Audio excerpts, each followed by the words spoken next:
గగన్ పహాడ్లో హైడ్రా అధికారులు అక్రమ కట్టడాలను నేలమట్టం చేస్తున్నారు. శనివారం తెల్లవారుజాము నుంచే అప్పా చెరువు ఎఫ్టీఎల్ పరిధిని ఆక్రమించి నిర్మించిన కట్టడాలను భారీ బందోబస్తు నడుమ కూల్చివేస్తున్నారు. అక్రమ నిర్మాణాలను కూల్చివేతల ప్రదేశంలోకి ఇతరులను ఎవరిని అనుమతించకుండా భారీ బందోబస్తు ఏర్పాటు చేశారు. ఎఫ్టీఎల్ పరిధిలో నిర్మించిన అక్రమ కట్టడాలను బుల్డోజర్లతో నేలమట్టం చేస్తున్నారు.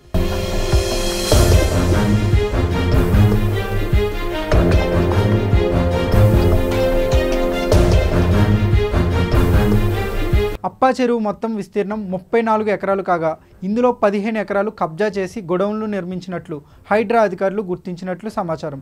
ఎఫ్టీఎల్ పరిధిలో నిర్మించిన అక్రమాలను తొలగించాలని నిర్మాణదారులను ముందుగానే హెచ్చరించినప్పటికీ వారిలో ఎటువంటి కదలికలు లేకపోవడంతో హైడ్రా రంగంలోకి దిగింది. 15 ఎకరాల్లో నిర్మించిన అక్రమ కట్టడాలను నేలమట్టం చేస్తుంది.